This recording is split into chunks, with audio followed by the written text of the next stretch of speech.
1년 후 황희가 61세가 되던 1423년 세종은요 당시 예조 판사였던 황희에게 뜻밖의 명령을 내립니다.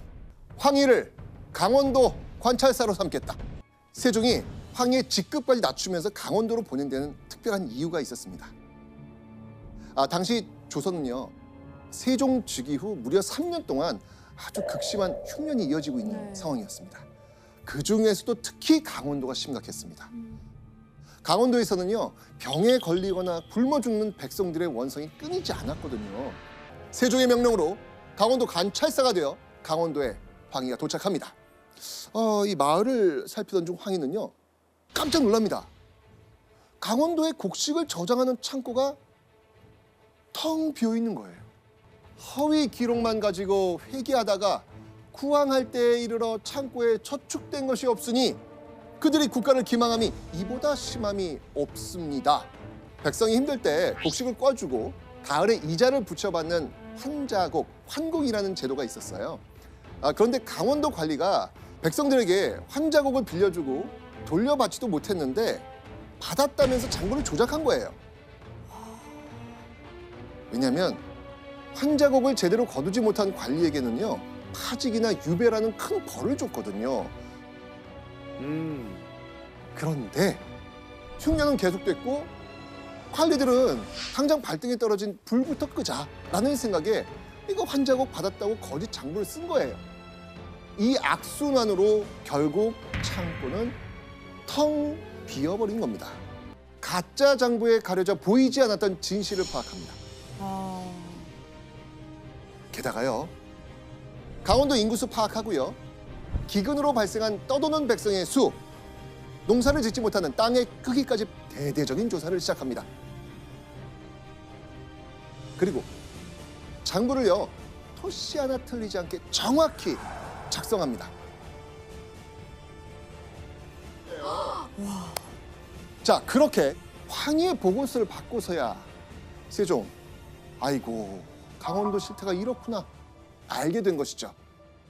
그리고 세종은요 문제가 빨리 해결되도록 쌀을 보내줍니다. 그 결과 3년간 굶주림에 허덕이던 강원도 백성들의 삶이 점차 안정이 됩니다. 이 사건 이후 세종은 황희의 능력을 인정하고 무한 신뢰를 보내기 시작합니다. 게다가요 1426년에 황희를 우의정에 임명합니다. 그리고 1년 후 또 한 번 좌의정으로 승진시킵니다. 그런데 관직의 꼭대기에 오른 그의 황희에게 믿을 수 없는 소식이 전해집니다. 계속 올라가고 있는데 여기서 믿을 수 없는 소식? 바로 좌의정 황희를 의군부에 가두라. 갑자기? 왜요? 의군부에? 맞아요. 황희가 엄청난 범죄에 연루된 겁니다. 바로 살인 사건. 황희가 좌의정으로 승진하기 이전입니다. 사건은 이랬습니다. 고위 관직자의 아들 서달, 이름이 서달이에요. 서달이라는 선비가 고향으로 가기 위해 지금의 청주 지역이었던 신창현이라는 마을을 지나고 있을 때였습니다. 이때 서달이 마을의 관아에서 일하는 아전과 마주칩니다. 그런데 서달이 그 아전을 향해서 불같이 화를 냅니다. 왜냐하면 감히 아전이 자신에게 인사를 하지 않았다는 겁니다. 그런데 아전과 서달은 그날 처음 본 사이였거든요. 서달은 화를 참지 못하고 자신의 종에게 인사하지 않은 그 아전을 잡아오라고 명령합니다. 그런데 이미 아전은 어디로 갔는지 찾을 수 없는 상황이었거든요. 그렇게 보고를 했겠죠. 그러자 이 서달이 다퉜던 아전이 아니라 마을의 또 다른 아전을 잡아옵니다. 그 예를 갖추지 않았다는 사람도 아니고 그냥 있는 다른 아전인 거잖아요. 네. 그런데 이때 길을 가던 또 다른 아전이 이 모습을 보고 소리치는 거예요. 아, 이게 대체 무슨 짓이오? 충분히 그럴 수 있잖아요. 이유 없이 지금 사람을 괴롭히고 있는 거니까. 서달, 어떻게 했을까요? 설마. 종을 시켜서요. 그 소리를 친 아전을 두들겨 패라고 명령합니다. 더 큰 일은 죄 없이 매질을 당한 아전이 그만 죽어버린 거예요. 응? 이렇게 고위관직자의 아들 서달은 신창현에서 살인 용의자가 됐습니다. 선생님, 근데 이 사건이랑 황이랑 무슨 관련 있는 거예요? 바로 서달이 황희의 사위였습니다. 신창현에 큰 영향력을 행사할 수 있는 신창현 출신의 높은 관리를 찾아갑니다. 당시 아무리 고위 관료의 가족이라도 살인을 저지르면 중형을 면하기 어려웠습니다. 황희는 관리를 찾아가서 피해자 집안과 합의할 수 있게 도와달라고 부탁합니다. 황희보다 더 이 사건에 발벗고 나선 사람이 있었습니다. 바로 황희의 사돈이자 서달의 아버지. 이 사람이 누구였냐면 당시 형조 판서였습니다. 형조 판서면은 법 벌. 어떻게 그게 또 어떡해요? 된대요? 자기 아들을 심판하나요? 자, 지금 황희도 연루되어 있고요. 형조 판서도 연루된 겁니다. 자, 이런 상황에서 윗사람이 움직이니까 아랫사람들이 알아서 나서기 시작합니다. 너나 할 것 없이 사건을 은폐하기 위해 사건 조작에 나섭니다. 아이고. 다 같이. 네, 바로 서달 사건을 숨기기 위해서 죽은 아전의 집에 합의를 강요합니다. 아, 이거 한 게 아니고 강요를 했다고요? 네. 결국 죽은 아전의 아내는 관리들의 압박을 이기지 못합니다. 끝내 합의서를 써서 관청에 제출했죠. 그리고 살인 사건은 서달이 아닌 어? 서달의 종, 어. 네. 그 서달의 종이 벌인 짓으로 마무리가 됩니다. 그런데 시간이 흘러 1427년 누군가에 의해 이 살인 사건의 전말이 모두 밝혀지게 됩니다. 세종이었습니다. 이 사건의 보고서를 이렇게 쭉 보던 세종이 뭔가 이 보고서의 앞뒤가 잘 맞지를 않는 거예요. 그렇죠. 그렇죠. 그리고 굉장히 세종이 논리적입니다. 자, 그래서 세종은요 이 사건을 철저히 재조사하라고 의금부에 명령을 했던 겁니다. 결국 숨겨져 있던 사건의 진상이 모두 밝혀지게 된 거죠. 와. 자, 이러자 이후 조선조정은 발칵 뒤집어집니다. 고위직 관리들은 물론이고요. 내노라는 정승까지 줄줄이 파면당합니다. 황희의 사위 서달은요 장형 100대의 벌을 받습니다. 와. 어우, 거의 뭐. 죽는 못 거 아니에요? 버텨요? 그렇죠. 못 버텨요. 황희는 65세 고령의 나이로 감옥에 갇힙니다. 와 65세 감옥. 그야말로 황희 일생일대의 위기 상황. 자, 그런데 황희가 감옥에 들어간 다음 날 깜짝 놀랄 일이 벌어집니다. 세종이 황희를 감옥에서 풀어준 거예요. 황희를 좌의정으로 다시 복직시킨 겁니다. 결국 세종에게 황희는요 면죄부를 줄 만큼 정말 중요한 존재였던 것입니다. 그런데 황희가 좌의정으로 복직하고 11일 뒤 황희에게 너무 가슴 아픈 일이 생깁니다. 바로 어머님이 돌아가신 거예요. 당시에는 부모님이 돌아가시면 관직에서 물러나서 3년간 무덤을 지키는 염악살이를 해야 됐습니다. 황희도 당연히 3년상을 위해서 어떻게 관직을 그만두고. 네 관직에서 물러나겠다고 합니다. 네. 신하들의 이 거센 반발에도 불구하고 황희를 참 힘들게 복귀시켰건만 다시 황희를 보내야 되는 세종. 세종은요, 상을 치르고 있는 황희를 불과 3개월 만에 다시 궁으로 불러들입니다. 3개월이요? 네. 자, 그렇게 황희는 세종의 부름을 받고 65세의 나이로 조정에 복귀합니다.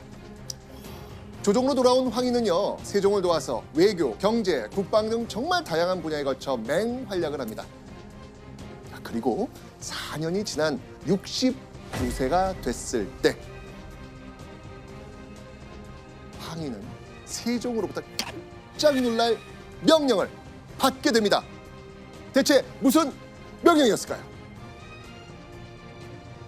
황희를 영의정으로 삼았다. 당시 문무백관 중 가장 높은 관직이었던 우의정, 좌의정, 영의정을 정승이라고 불렀잖아요. 황희가 삼정승을 모두 역임한 겁니다. 와, 이건 이게 정말 이런 이력서를 제출하는 사람은 아마 와. 유일하지 않을까라는 생각이 들어요. 경력란에 완전 최고위만 다 쓰는 거잖아요. 그렇죠. 대단하다 근데. 그런데 영의정이 되고 바로 다음에 황희는 세종에게 누구도 예상하지 못한 간곡한 부탁을 합니다. 70세가 되는 황희 이렇게 얘기합니다. 귀는 멀고 눈도 또한 어두워서 듣고 살피는 일이 어려우며 허리는 아프고 다리는 부자유하여 걸음을 걸으면 곧 쓰러집니다. 지기의 해면을 허락하소서 제발. 자, 지금 이게 어떤 부탁을 한 거예요? 나 그냥 이제는 부경하고 뭐 권력 다 필요 없고 제발 시골에서 쉬다가 죽게 해주세요. 제발 사직을 하게 해주세요. 자, 그렇다면 황희의 사직 요청을 받은 세종 어떻게 했을까요? 이번엔 이걸 내립니다. 바로 괴장이라고 지팡이와 의자 일을 그만두지 말고 계속하라는 거였습니다. 남들은 은퇴하고 노후를 즐긴 나이였지만 세종은 황희에게 은퇴를 허락하지 와. 않았습니다. 괴장을 받은 황희 다시 한번 마음을 다잡고 더욱더 열심히 일합니다.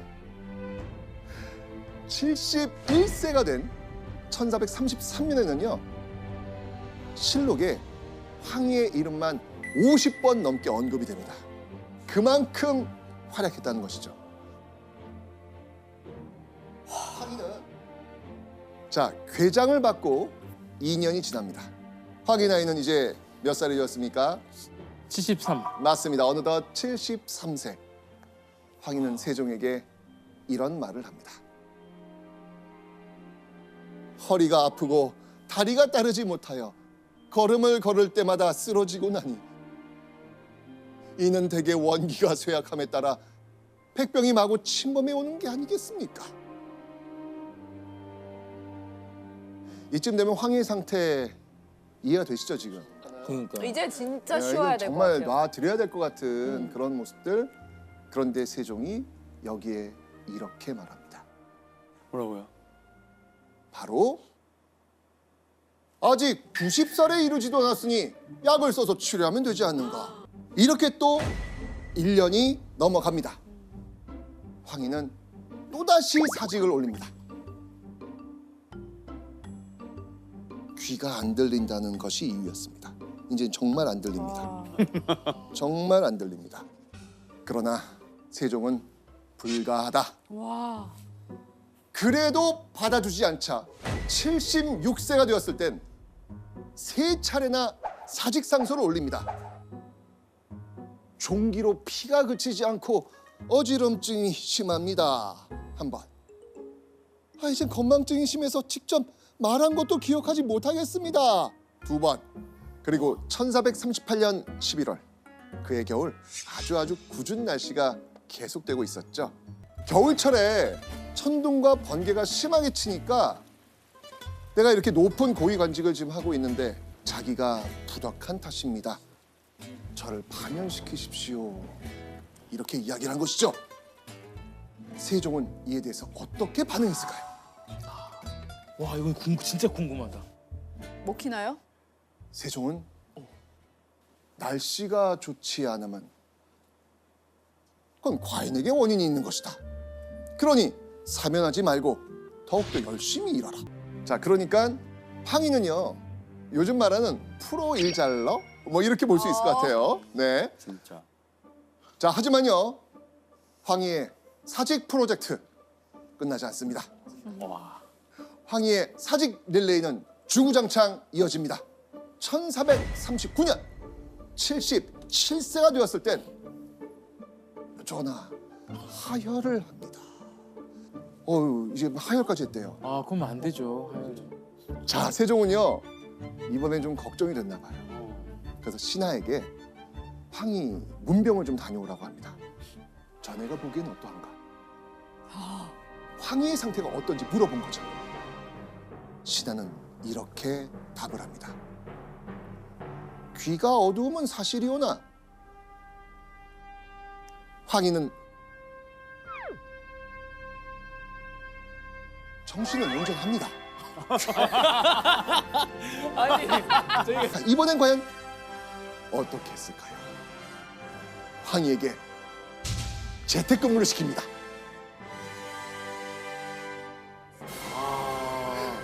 세종은 황희를 놓아줄 생각이 전혀 없었던 겁니다. 계속해서 황희는 사직을 청합니다. 이러면서 어느덧 80대에 접어들게 됩니다. 87세 황희 또 사직서를 냅니다. 아 제발 이제는 좀. 세종의 답변. 불허한다. 와. 아니, 진짜. 도대체 언제 언제? 사직하는 거죠? 자, 그런데 같은 해 10월 세종은 황희에게 명령을 내립니다.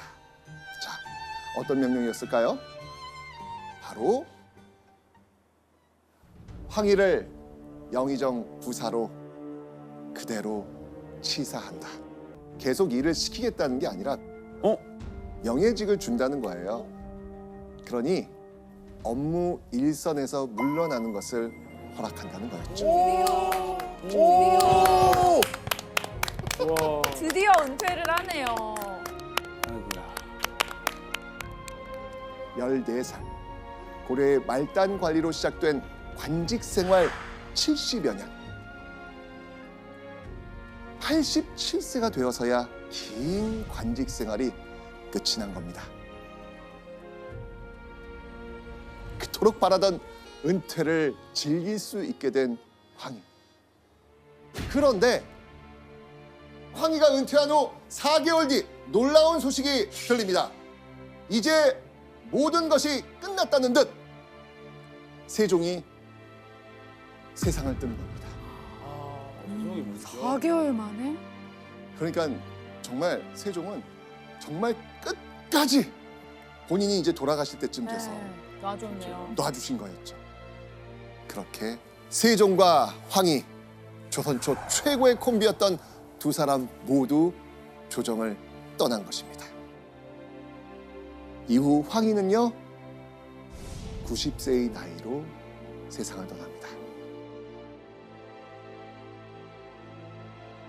은퇴 후 황희에게 남았던 시간은 고작 2년 남짓 뿐이었습니다. 와.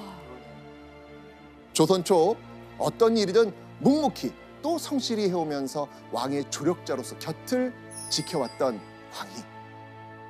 그는 여러 신하들의 존경을 받는 명재상으로 이름을 남겼습니다.